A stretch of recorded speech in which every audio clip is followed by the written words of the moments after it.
Finally, this is RamView. It's hot out there, so let's blow them off the line of scrimmage. Headline, Los Angeles.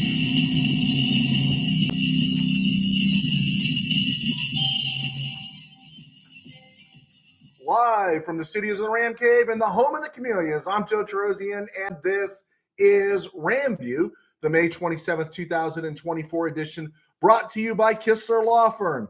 Injured in an auto accident, need help, got questions, call Kistler Law at 661-206-6990.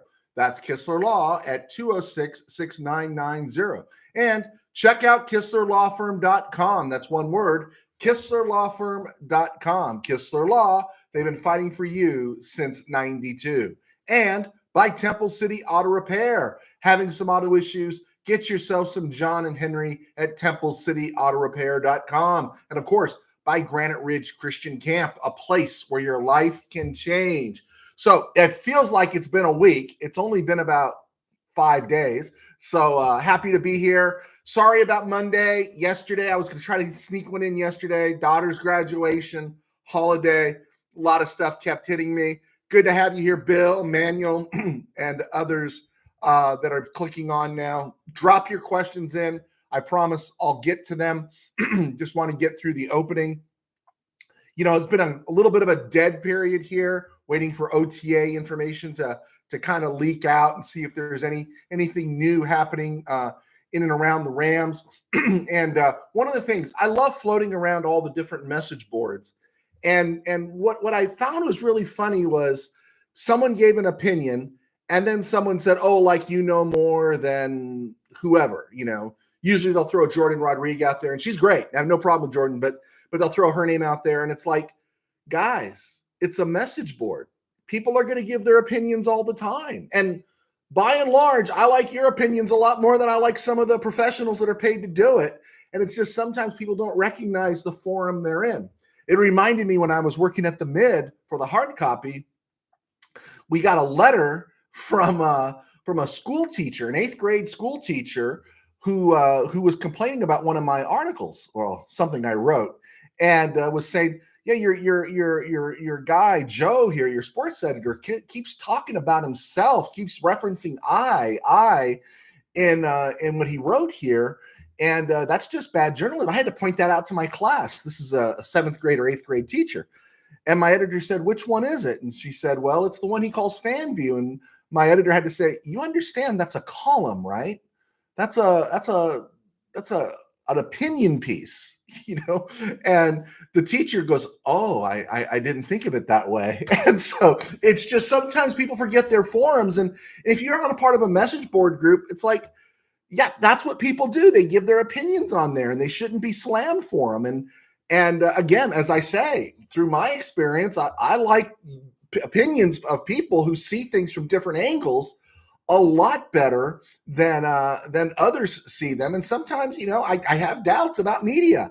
They're just happy to be in the room. They're not necessarily trying to give you anything. They just kind of give you what's regurgitated, as opposed to by the company or by the team, as opposed to looking around the edges and seeing what else is out there, you know. So all I'll say is this: if I suck, tell me I suck. It's okay. But give your opinions. It's okay. Your opinions. Don't ever feel bad about what your eyes see and what your eyes are telling you. Now, somebody may correct you and give you better insight. It's happened to me before. But the truth is, we've all followed football enough that we know what our eyes are telling us. And then someone tries to tell you different. Sounds like the federal government.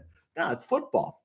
Okay, Ram stuff. Jared Verse officially signed. We knew this was no deal. Got 15 rocks for 4 years with a 5th-year option in 2028. He's only a 2.75 rock hit this year. So it's a good deal. You knew it was coming. There was no stress here, and it's a good deal. Really happy that the whole Jared Verse thing took place, right? We're feeling really good about that. Again, trolling around the internet looking for stuff, saw the interview with Stetson Bennett. Is it just me, or did Stetson Bennett look a little bit bigger, and in a good way? Not fat, but just a little bit bigger than he did a year ago. I thought he answered his questions well. You know, you want the kid to do well. I'm not a big Stetson Bennett fan. I started drinking some of the Kool-Aid when I saw him at practice, and I saw him week 1 of the preseason and such. I am concerned, as you folks have talked about here, like, well, man, if he's got some issues, he needs time off already. What's he going to do when there's real pressure in a game?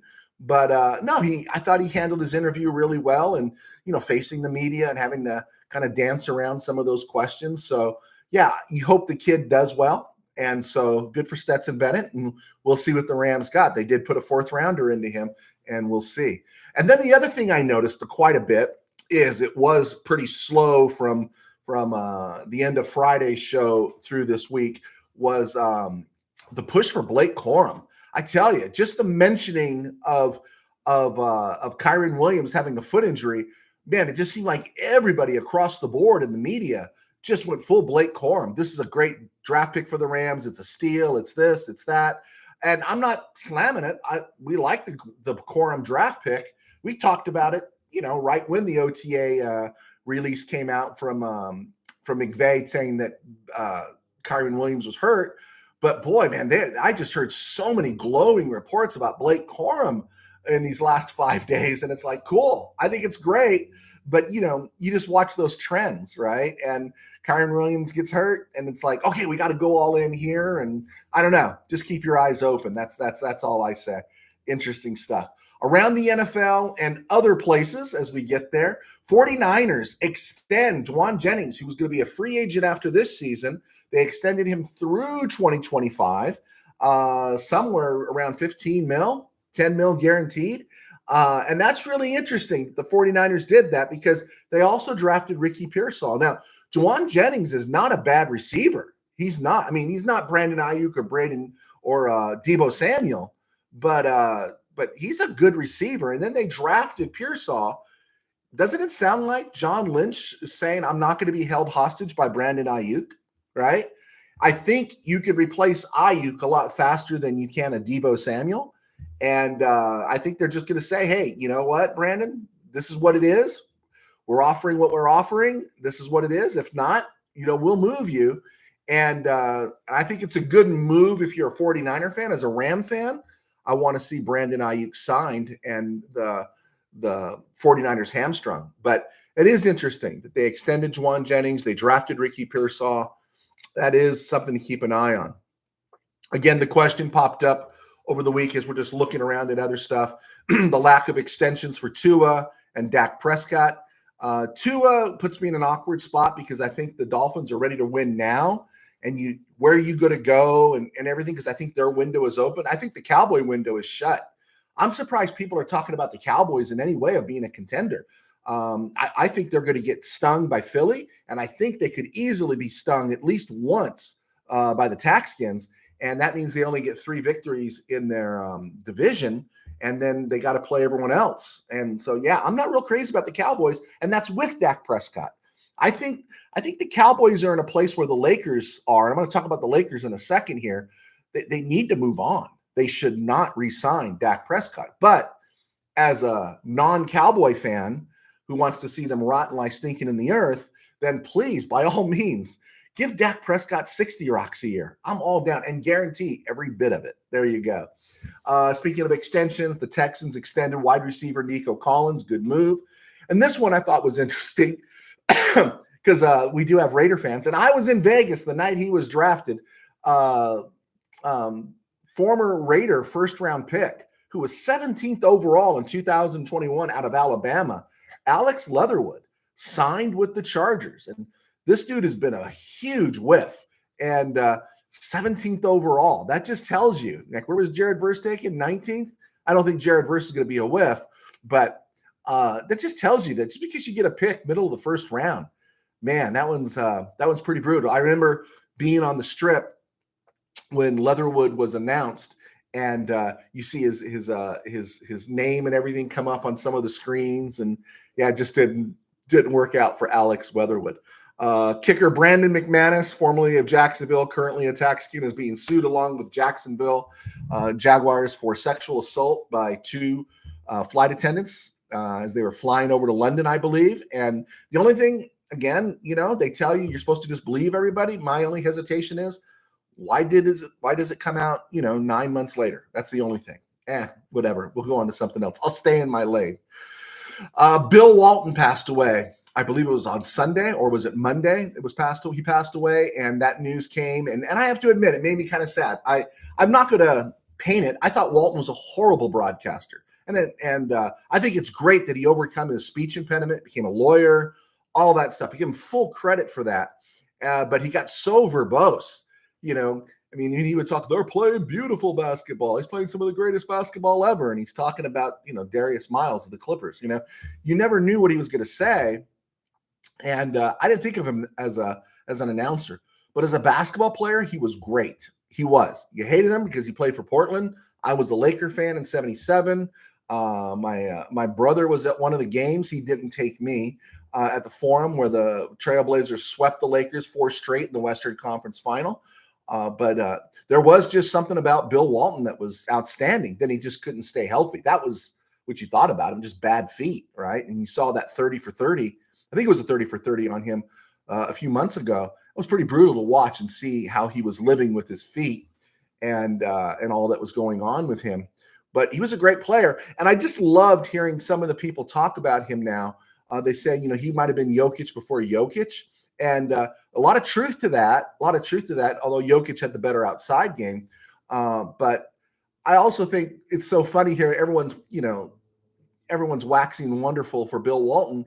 And it's like they'd have treated him just like Jokic. He's not sexy enough. He's not pleasing to the eye enough. He's not aesthetically pleasing. That's what they would say about Bill Walton nowadays, because his game's not garbage. It's a really good basketball. He's a great basketball player, and they don't want great basketball players in the NFL and the NBA. They want entertaining players in the NBA, and so the basketball has to suffer. And I thought about that. How would Walton be viewed? Walton would tear up the league nowadays. And again, that would be interesting too, because you have Bill Walton. You're going to try to make a 3-point shooter out of him. Are you not going to run your offense through him? We know how the league works these days. And so yeah, I thought it was funny. Everyone's talking all nice about Bill Walton, but it's like, now you would trash his game the way people trash Jokic, right? They would come after him just as much. And since we're talking basketball, and it is around the NFL and other places before we get to commercial break here, I just saw this, they were talking about LeBron James, of course, has the option and, to leave the Lakers. And, note to Jeannie Buss, right? Note to Jeannie Buss, reclaim your soul. Let LeBron walk, right? Let LeBron walk. He's not doing anything for you. You won a summer tournament in 2020. I've said this over and over again. Let him walk, because right now you're constantly in a play-in game, and you're not going to get any better. He's in his 40s, right? Are you going to get anything more out of Anthony Davis?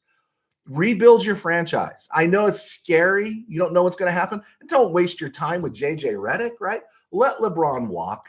And you let LeBron walk, I promise, from where the sun now stands, I will follow, share, talk, and promote the Lakers all throughout the 24-25 season. But first, get your soul back. Reclaim your team. As we were talking about Walton and his passing, my brother and some friends, I remember how diehard Laker fans we were. Up through the 90s, pretty much. Up until Shaq got there, I was a diehard Laker fan. And then I just kind of lost interest in the team. Here and there you liked Kobe. You're glad they beat the Celtics with Kobe and everything, but it wasn't the same. And I had grown up, I think I caught Jerry West last year in 73, 74 as the full season. And Goodrich and all those guys, Elmore Smith. And I was a huge Laker fan, and I just can't get behind it. Well, the basketball's terrible, but I don't like the idea of just being so subservient to LeBron. Genie, reclaim your soul. Let the dude walk. All right, I'm Joe Terosian. I was a sports writer for 21 years, and now I do RamView. And I do RamView thanks to our sponsors at Kistler Law, and of course our sponsors at Temple City Auto and Granite Ridge Christian Camp. But I do RamView, and I write books, and those are the two things that help support me in my day job. I pastor a small church in Burbank Faith Nazarene. You can follow us right here on YouTube at Burbank Faith Virtual, as well as website burbankfaithvirtual.com, Burbank Faith Virtual across social media. And I have some questions that have popped in. Guys, thanks for clicking on. Bill, you got this thing coming in here. You understand why Mike Florio hates the Rams now. He grew up a Vikings fan. I will say this about Mike Florio. When I started listening to him, I didn't really pay much attention to him. And then as I heard other Ram fans talk, it's like, yeah, he doesn't seem very pro-Ram, does he? I guess you've got that look when you've, rooted for a team 4 times in a Super Bowl and you literally got your butt kicked each time, right? Right? Yeah. Bill also asks, do you see the Rams being active after June 1st? Well, it's interesting to see who's going to be in the street. And it's also going to be interesting to see, is there anybody on this roster that the Rams would cut loose? And I don't think there is right now. I don't see an obvious candidate that they would let go. So I'm just going to let that thing play out. Bill, did I read this wrong, or did Cup call some of his teammates out for being out of shape for OTAs? I think he did. Yeah. And you know what? Someone's going to have to do it, right? There's like some vacuum there in leadership. The big 3 are just Stafford and Cup. And, Cup's in his 30s now, right? So he's going to say what he needs to say. I don't think there's a problem with that. I think you need somebody calling you out that's not a part of the coaching staff. And I'm good with it. I'm really good with it.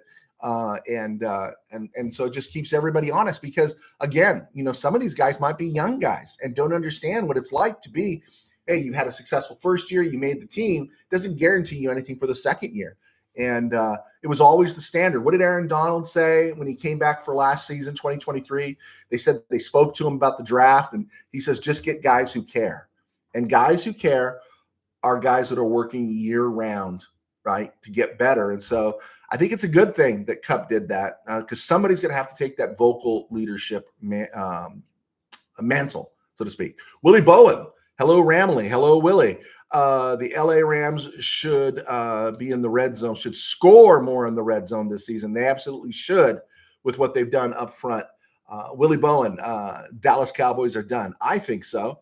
Steve Ramirez has got a tear and he's crying. Is that over Walton, Steve? Walton was the Manning cast before the Manning cast. You know what? If you sold him as the Manning cast, then I think you were okay there, right? If you could have had him on a separate channel that you go in and just let him yak, awesome, right? But there'd be times he'd be saying, someone's playing the greatest basketball ever, and it's like, that's just Kenny Anderson or Stephon Marbury. They're not playing the greatest basketball ever, but he just went off and everything. Let's see. Willie Bowen, Bill Walton, the legendary center from UCLA, Portland Trail Blazers, San Diego Clippers, and Boston Celtics. Yep. USA expat. Walton not allowed to dunk. What a joke. Wasn't that the Jabbar rule? Wasn't that the Alcindor rule? Did they put that in? Somebody, I know this, and I'm just blanking on it. Wasn't that put in when Kareem, then Lou Alcindor, landed at UCLA? They couldn't dunk. I remember, I think it was Marcus Johnson's junior year, they reinstituted the dunk in his final season, and that was pretty cool. Okay, Steve Ramirez, USA. That was the Alcindor rule. Good. There we go. Willie Bowen, LaFake James is trash. USA expat. I remember that. What's up, Willie from Manuel, Korea? Okay. One of the things that got thrown at me, and I did not bring my books next to me here. I got my books, but there's other books I wanted to show you guys. Because I do a lot of Rams history and a lot of stuff, and two reasons. Well, 2 things there. One, I do the Rams history because periods like this, they're slow. And I always struggle with somebody who's behind a microphone or even has responsibility for a column is that, they say, well, there's nothing to write about. There's always something to write about. There's always something to talk about. And if you don't have anything happening at the moment, then go back and look at the history of your team. Look for trends, look for things. Like we keep talking about how since the Rams have been back, 2016, no playoffs, 2017, playoff appearance, 2018 Super Bowl, 2019 no playoffs, 2020 playoffs, 2021 Super Bowl, 22 no playoffs, 23 playoffs. On a trend here, we go back and look at those trends. We go back and fall back and you look things up. And so I don't subscribe to there's nothing to talk about. I just refuse to subscribe to that. When people there's nothing going on. There's always something to reach down for and pull out. And I'm going to pull out some stuff that might not have anything to do with the effective price of lettuce or the Rams in 2024. But hey, if we got a show to do, if we're going to be on 3 days a week at 5 o'clock, then we got to hit our marks. And so we better bring something to the table. And so the second part of that, I was asked, do you have all that information yourself? I say, no, I scrounge my information from everywhere. Pro Sports Transactions, which is a pretty good website, profootballreference.com. I've got registers of NFL stuff here. When you used to buy the big thick book, NFL Register, NFL Encyclopedia, I got a book I bought at the Hall of Fame that just has jersey numbers for teams, right? I got a book that talks about quarterbacks that played for every team. I got a book. I got 2 books that basically talk about preseason games from 1960 to present day. And you're thinking, no one has that any place in one place. You have to go and look for it. And so I'm not creating this content. I'm just kind of highlighting this content that's out there. You just got to work for it. And also, you go back, you look at old newspapers, old magazines. I guess I should do a tour of my Ram cave here because it's a mess. It's a mess because I got books and magazines and different things from different eras that I constantly go back to. That's what I rely on. I don't have it all up here. But the thing is, everybody has that availability. Everyone can get on and look this stuff up. And so when they come back and they say, oh, there's nothing to talk about, it's like, no, man, do your job. There's always something to talk about. There we go. Keep the questions coming, guys. We'll get to that. I did want to do this update talking about the offensive lines the Rams are going to be facing in 2024. Some of them are kind of scary. Some of them make me feel real good. Like week 1, the Rams are in Detroit. And that's a game I'm feeling kind of weird about, right? I don't want the Rams overhyped for that game because it's a long season. And it's not going to matter if we meet the Lions again down the road. If there's a home field advantage involved, okay, that could be something. But I'd hate for us to get all pumped up because we're going to settle the score. I want to win because I want to win and it's 2024. I don't want to win a game that's for a season that's already passed. You know what I'm saying? I don't want to be worked up on settling the score. I want to worked up to start the season 1-0. And you look at this Lions team, we talk about everything, but their offensive line from left tackle all the way across, Taylor Decker, Graham Glasgow, Frank Ragnow, Penei Sewell. I mean, this team is loaded across the offensive line there. And that is a devastating team when it comes to an offensive line. And that line will give the Rams some problems, especially without an Aaron Donald there. I know we've bulked it up. It's going to be good to see. But that's an experienced offensive line, something to keep an eye on. Now, week 2, they play the Cardinals in Phoenix, which is not a scary place to go. McVay has never lost in Phoenix. And they're running out Paris Johnson, Evan Brown, who's bounced around all over the place, Hajalti Froholt, Will Hernandez, and Jonah Williams, not the former Ram defensive tackle, the former Bengal left tackle. And he's at right tackle now with the Cardinals. That's not a scary offensive line. All right, so the Rams are doing good. Here, let me tell you another offensive line that's not very scary. Not very scary at all, even if the Rams don't have Aaron Donald. It's the one in Frisco. And Frisco comes to L.A. week 3. And they're going to come, if everyone's healthy, the way it looks now, Trent Williams, all right, okay.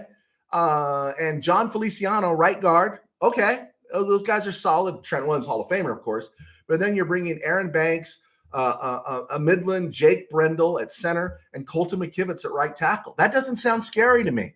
That doesn't sound scary to me at all. In fact, I could see Fisk and Verse really pushing the right side of that 49er offensive line around. And there's some issues there. I think the 49ers, Trent Williams goes down, boy, this thing collapses like a Jenga tower in Frisco. Pretty interesting.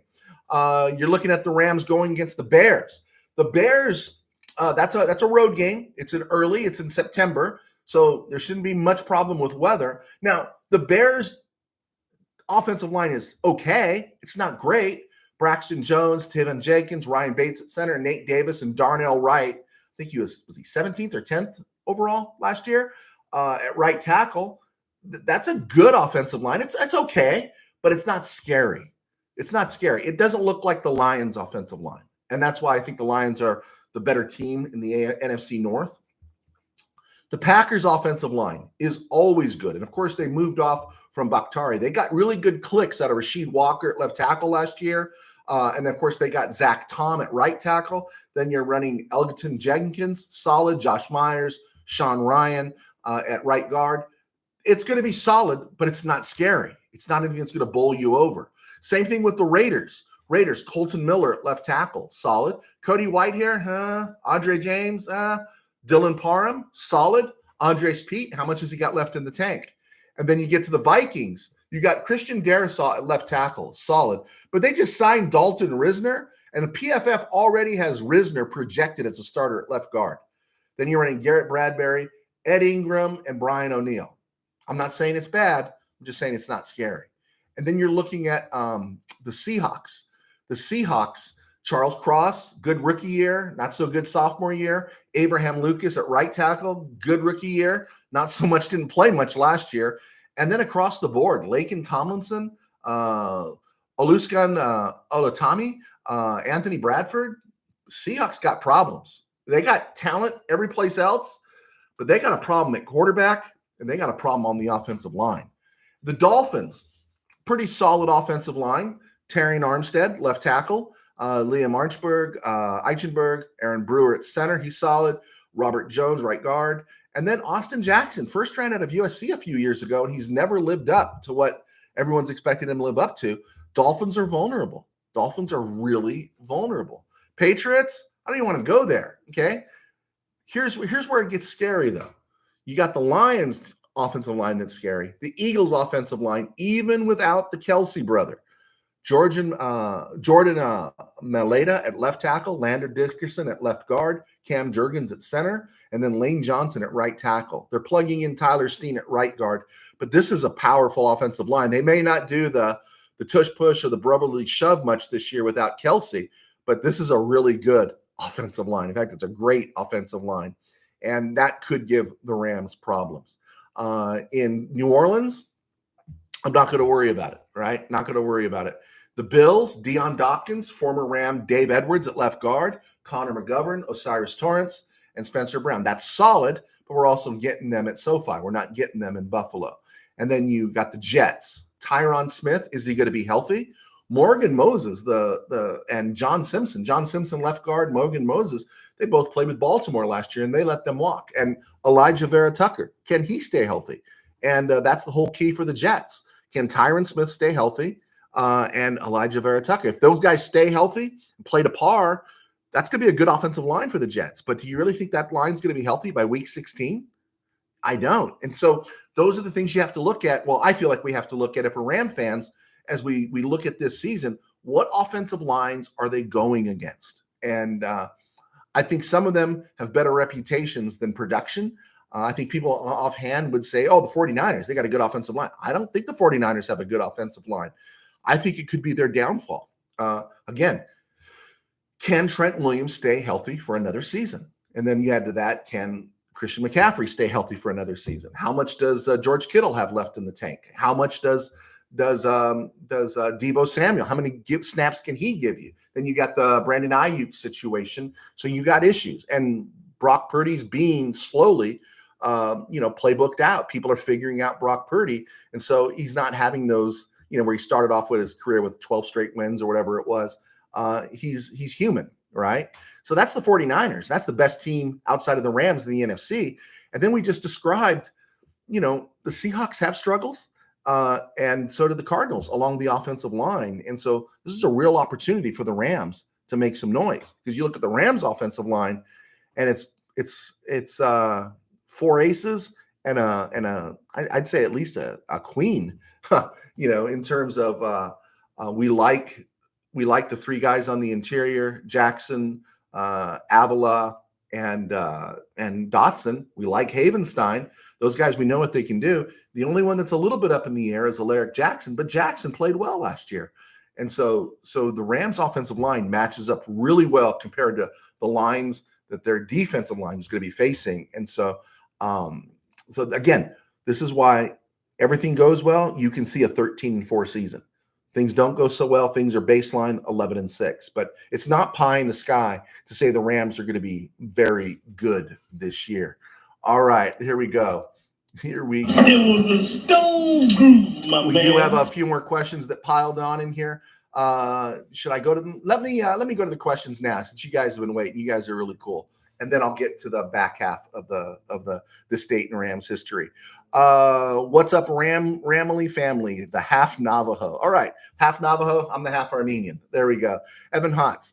You think the Rams left guard, center, right guard are going to be able to move defenders back and make room for the running back? Powerful will that be? I do. I think that was the whole goal there. Coleman Shelton did a nice job, right? Coleman Shelton did a nice job, but Avila is going back to his true position, and Jonah Jackson's a beast. Kevin Dotson had I just hope Kevin Dotson's year last year wasn't a one-off, right? Because I could hear Steeler fans, Rob in Missouri, giving us all kinds of grief. But if Dotson is for real and he could repeat what he did, right? That interior, Evan, it's great to hear from you. I haven't talked to you for a while.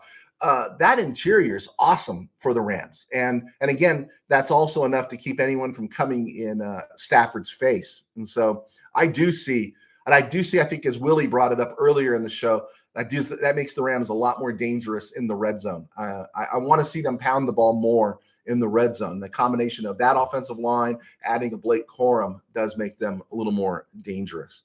Willie Bowen, Kobe Parkinson, will he be the starting tight end since Tyler Higbee is on the injured list? I think because he blocks, I think that's his thing. The Rams invested in him. I could see him being a starter, but I also see Davis Allen getting a lot of snaps. The wild card for me with the Rams is it going to be Hunter Long as number 3, or one of those practice squad guys or undrafted free agents? Are they going to get a spot on this roster at least for a while? I mean, it would be a miracle, right? if in any way, shape, or form Higbee got back before Thanksgiving. I just don't see it. I don't see it happening. But it would be nice if you did get Higbee back, say in December, and his body hasn't taken 15 weeks worth of punishment, that you might have a healthy Tyler Higbee heading into the playoffs.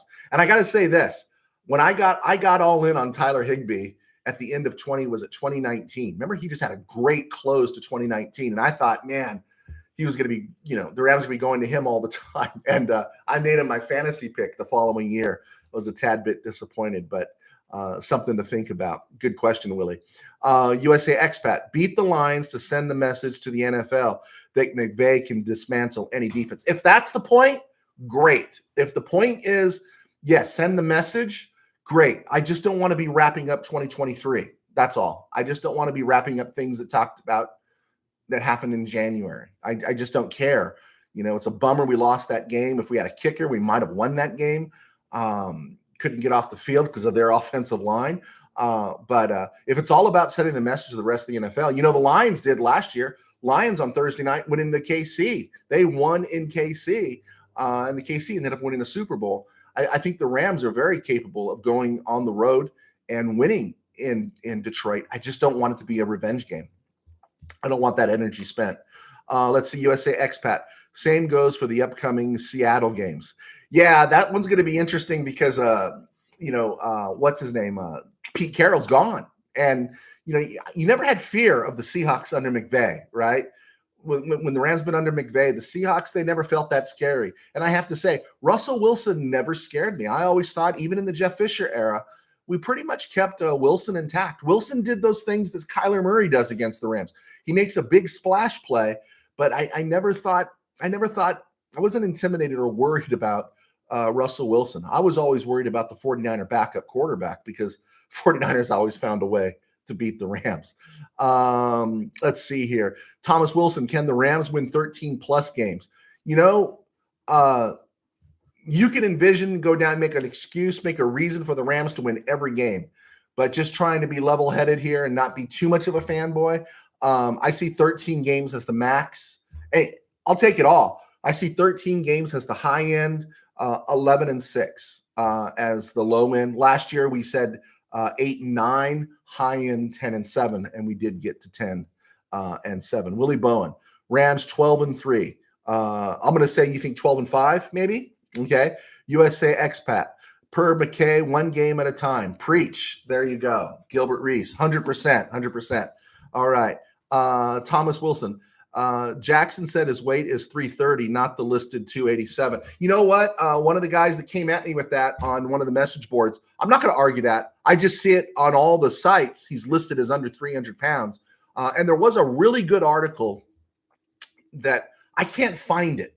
I cannot find it. He played at Iowa at 320 or 321. And there was talk about how he wasn't cut. He wasn't in shape and he had to do a body change. And I read the article and I can't find it anywhere to back it up. So he dropped weight, but obviously he's put back on muscle. It would be really hard to play at 287. So I'm not arguing with you at all, Mr. Wilson. He's definitely up there to play that position. But I just went with what was on the rosters for most of the things I see where they list the rosters. And yeah, the Rams should update that. But I did read a really good article. If you want, just type in A.J. Jackson, Alaric Jackson. There's a really good article out there about, when he was undrafted by Iowa. And so I think it was pretty good. Thank you, though. No problem bringing that up. Oh, Tim Powers piped in here. Let's see. Tim Powers. Let's see. I enjoy your forum, especially the comments from other Ram fans. Keep up the good work. Oh, see, Mr. Powers, there you go. You wouldn't keep me from going to a basketball game. You're one of the good guys. Thank you, Mr. Powers. I got a brother named Tim who wouldn't take me to a big Laker game, but that's okay. All right, let's see here. On this date in Rams history, let's look at May 27th. That was Monday when I didn't get a chance to go on the air. Not a lot to talk about, but it was ironic that in 1954, on May 27th, both Jackie Slater and the late Carl Eckern were both born on the same day. Right? Pretty interesting. And they both end up with the Rams. And they both are kind of legendary Rams because, yeah, Slater's in the Hall of Fame. Big dude. I've stood next to Jackie Slater. But also Carl Eckern, they still give an award in his name. And Carl Eckern was just for a fifth round pick. He just was a great Ram for 13 seasons from 76 through 88. He died a hero going to teach football to some young underprivileged kids. So ironic that both those guys were born on the same date in 1954. Also born in 1970 was an interesting one that is a name that I had forgotten, but it popped up. When the Rams won Super Bowl 34, they won it with a 4-3 defense. Kevin Carter, Ray Agnew, DeMarco Farr, Grant Wistrom. I think people know that. I think people know the secondary, right?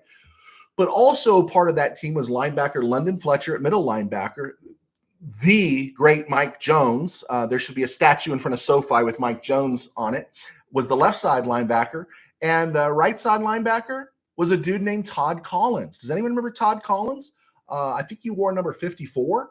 And he was with the Rams for 2 seasons, 1999 and 2000. He came as a free agent, played in Super Bowl 31. He started for the Patriots in Super Bowl 31. Joined the Rams in 99, won a Super Bowl, was there again in 2000, and then moved on as a free agent. But, when you're thinking about starting lineups, right? And you could rattle off starting lineups of your favorite seasons. And Todd Collins was a name that was off my board. But then as I was doing some research, getting ready for Monday's show, that name came up. Just something to throw out there. Today, May 29th, on this day, the Rams signed draft picks, Kirk Collins, who was a 7th-round pick, and they signed George Farmer, wide receiver, a 9th-round pick. Now, Farmer played 3 seasons with the Rams. He didn't really get on the field till about 82, and then he had a really big game against the Bears when Ferragamo had that huge game. I think he threw for 500 yards. In 83, George Farmer caught 40 passes, and then 84, then he was pretty much done. But Rams got some nice clicks out of a 9th-round pick named George Farmer. And then the 7th-round pick, and I've talked about him before, was Kirk Collins in 1980. And he didn't start seeing the field until about 81, 82. And he became a starter in the first month of 1983. 4 games, picked off 5 passes. And the thing was, he was discovered with cancer, and he was dead by February of 1984. He died that quick. I think it was throat cancer. And Kirk Collins is a forgotten Ram. Wore number 42, and just someone that probably should be remembered by Ram fans. Then lastly, for this date in 1992, the Rams put Buford McGee in the street. And McGee had a little cup of coffee with the Packers afterwards. But on this date, they released Buford McGee. I really like Buford McGee. Does that fullback stuff. kind of a little more dynamic of that of what Gooman was, that H-back, U-back kind of thing. Caught a lot of passes. I think it was in 90, he caught like over 40 passes. He was really good component of those teams that were late 80s where the Rams just did really well with that Zampese offense. Pete Holohan, they brought Holohan up from the Chargers. They got Buford McGee from the Chargers. But yeah, Buford McGee, underrated Ram, right? Was released on this day in 1992. Tomorrow's the 1-year anniversary of the signing of Tyler Johnson, who's still with the Rams, still has a shot of making the team, although I think it's a long shot, the way people are talking about Jordan Whittington. Wanted to get that stuff in there as we get to the 40-minute mark.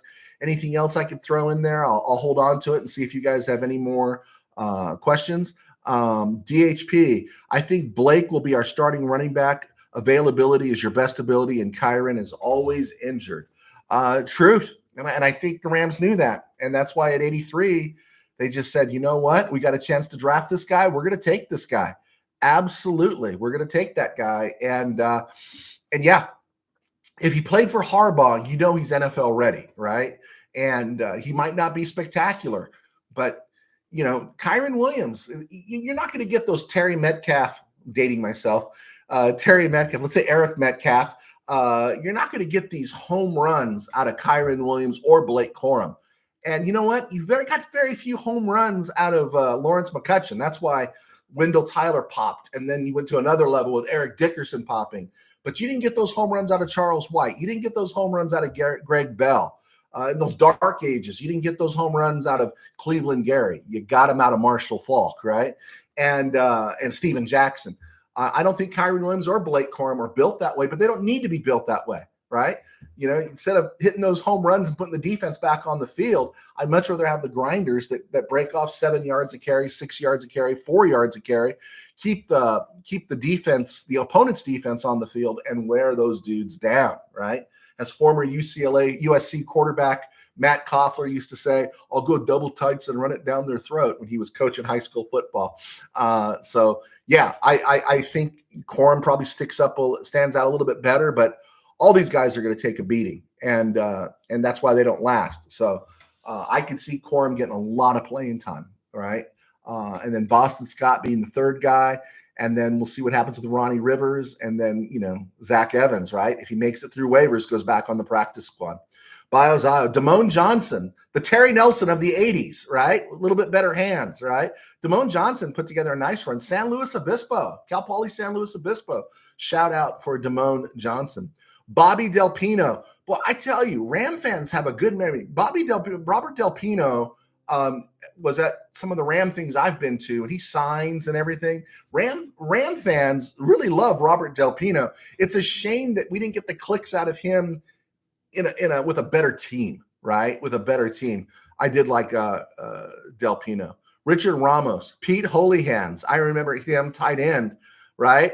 I loved Pete Holohan. Pete Holohan, they got rid of him right after 89. And you just knew something was rotten after that. It's like, they moved off Greg Bell. They moved off Pete Holohan. And it just, nothing seemed right after that NFC title game in 89. I think I wrote a column once that said Rams left in 94, after 94, but they died in January of 90 when they lost to the 49ers. That was the end of the Rams. The high point being the flea flicker that was about to be a touchdown that Ronnie Lott knocked away from Flipper. Painful moment. Let's see. Coach, I think Lenny and Bosa is going to be a problem, Coach T. Bates. Are we talking 49ers? I do like the 49ers defense a little bit, but, there was a good stretch there from Christmas on till through the playoffs there where Bosa was kind of quiet, right? He was kind of quiet. And then they didn't get anything from Chase Young. They didn't get anything, obviously, from Randy Gregory. And so I do think they're mortal. And I think there was a while there we were looking at the 49ers and they seemed immortal last year. I hope I answered that well, Coach Bates. You let me know if I did it. Richard Ramos, Greg Bell, Cleveland Gary, Coach Robinson era. Yeah. Yeah, air. Yeah. But Greg Bell was good. We got those last 2 years out of him. He went to the Raiders in 90, then he was done. Cleveland Gary, man, if you think Wendell Tyler put the ball on the carpet a lot, Cleveland Gary did, and other than that, he had some nice look to him, but he just didn't pan out. USA expat down their throats with Cullen Bryant. Hey, we're always in for Cullen Bryant around here. Steve Ramirez, Les Josephson. I'll admit it, Steve. Les Josephson was a backup the whole time. When I came in, heard stories.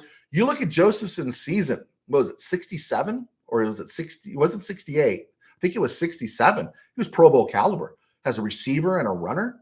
Josephson had a great second or third year with the Rams. Willie Bowen. Henry Childs was a good tight end. Willie Bowen, you are into Henry Childs. Childs, I think of him as the Saints. He got hurt with the Rams in '81, and that was it. But you're a big one with Henry Childs. Good for you. Thomas Wilson, 49ers Super Bowl hangover. Can't we not see that a little bit? I see it. I think that took a lot out of them losing that Super Bowl and then losing it the way they did. They put it on Steve Wilks because they fired Steve Wilks. But at a certain point, when Andy Reid's playing chicken and saying, "Hey, let's do this," and he's letting that clock run down to a final play. It's like, what are you doing? It's like if I'm a Shanahan, I'm calling a timeout because I want my defense set. I want my best defense set for what they're going to do. And I think they put it on Steve Wilks, but I put it on Shanahan, and I don't put it on Brock Purdy because Brock Purdy did everything they needed him to do. And I think I think that was a crusher.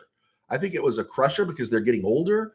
And I think they're cruising for a bruising this year. I really do. I think they'll split with the Rams because it's the 49ers and McVay and Shanahan. Shanahan knows McVay like the back of his hand.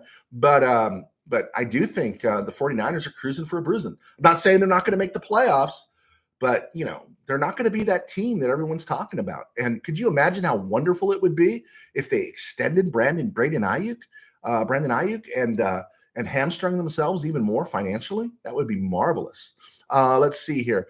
Willie Bowen, Mike Barber, another great tight end for the Rams. Okay, Willie, I'm going to mention a tight end that came in just before him. I think he was in the Barber deal. I'll check it. But on this date in 1980, the Rams signed undrafted free agent tight end Walt Arnold. Walt Arnold. Anyone remember Walt Arnold playing for the Rams? I'll throw that one in there since you're throwing out Mike Barber. Because I think Walt Arnold ended up in Houston. I think he did. I'll take correction on that. Biozia. For the 49ers, it's hard to go further each season. But look at the injuries they avoided. Trent Williams was healthy most of the year, if not all last year. Christian McCaffrey's been healthy for 2 years. Hey, why is it that the 2 years in a row that I had first-round picks in my fantasy league where Christian McCaffrey was the number one pick in each one of those leagues and I took him, why is it he was hurt those years? And then the last 2 years with the 49ers, the guy doesn't even get a hangnail, right? Again, guy's getting older, taking a beating. And then they kept doing that foolish stuff with Christian McCaffrey, leaving him in games last year where they were winning by a blowout just so he could tie Lenny Moore for some record and stuff. That all comes back. That pulls something out of you. And I think the 49ers, they are cruising for a bruising. Let's see. Coach T. Bates, Super Bowl hangovers only happen from injuries. Ram fans should know that from your all Super Bowl. Oh, Coach T. Bates. People talk about hangovers like they're a real thing. I do know injuries along the offensive line. Those things are serious. Especially what happened to the Rams in 2022. Those things are serious. Coach T. Bates. They get $8 million on Saturday from releasing Eric Armstead. There you go. Is that going to hurt you? Are you happy with Javon Hargrave? Totally, completely. That one surprised me. I guess it was a financial move, but I liked Eric Armstead, even though he was out some last year. Do you like him, or were you happy? Because I've heard some 49ers fans say they weren't happy with Javon Hargrave. Let me know. That was, they do get some back. There you go. Do you want them keeping Ayuk? Do you want them keeping Ayuk, or would you rather move off of him? USA expat. Spent half my life surrounded by Niner fans only to retire in Costa Rica to now be surrounded by Seattle fans. Really? I didn't know there were Seattle fans outside of Seattle. I didn't know that. That's interesting. I did not know that. Okay, let's see. Let's look at some other stuff here before I wrap this thing up. I don't think I missed anything. I put notes down. I don't use all my notes.